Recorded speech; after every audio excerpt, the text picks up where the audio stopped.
Updates at pinakahuling mga usapin sa mundo ng palakasan. Atin ang pakinggan dito sa Ang Pilipinas Ngayon. Binuksan ng Gilas Pilipinas ng panalo ang kanilang kampanya sa FIBA Asia Cup qualifiers pagkatapos nilang gibain ang Hong Kong 94-64 na ginanap sa Tsuen Wan Stadium.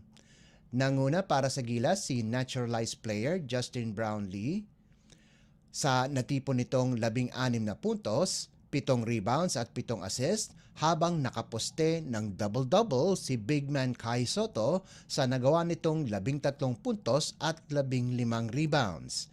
Malaki din ang naiambag ni UAAP Most Valuable Player Kevin Kiambao lalo na sa huling yugto ng laro kung saan nagtapos siya ng may 15 puntos, habang ipinakita naman ni Scottie Thompson kung gaano siya ka-flexible kung saan nagbigay siya ng 9 na assist.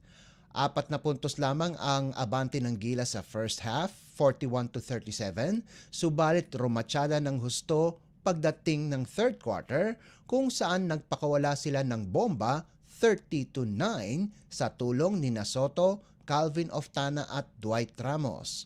Sinabi naman ni head coach Tim Cone na hindi niya inaasahang maganda ang ilalaro ng Hong Kong kaya't nasorpresa sila nung unang half.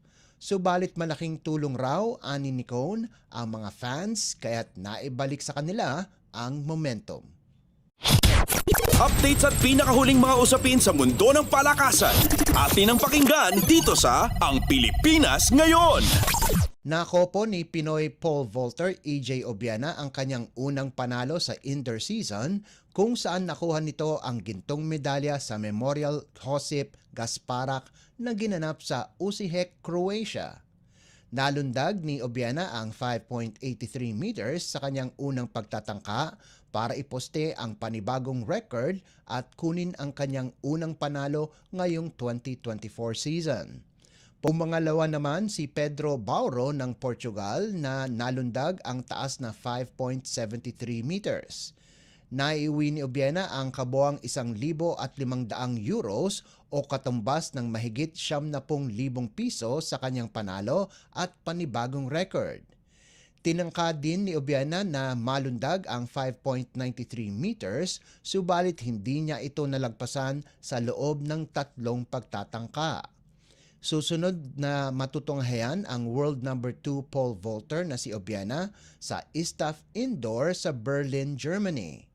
Nakapagkwalipika na si Obiana sa Paris Olympics kaya't ang mga torneyong lalahukan nito ngayon ay bilang preparasyon para sa nalalapit na world event. Updates at pinakahuling mga usapin sa mundo ng palakasan. Atin ang pakinggan dito sa Ang Pilipinas Ngayon. Kinuha ng Choco Mucho Flying Titans ang kanilang unang panalo laban sa NX-led Chameleons sa loob lamang ng 3 sets sa pagbabalik ng 2024 Premier Volleyball League o PVL season. Ang runner-up nitong nakaraang taon ay walang awang pinaslang ang Chameleons sa score na 25-12, 25-22 at 25-18 sa PVL All-Filipino Conference na ginanap sa PhilOil Eco Oil Center sa San Juan. Pinangunahan ni reigning PVL Most Valuable Player CC Rondina ang Flying Titans sa nagawa nitong 17 puntos galing sa 16 na attacks at 1 service ace, habang sinuportahan naman siya ni Kat Tolentino sa nagawa nitong 12 puntos.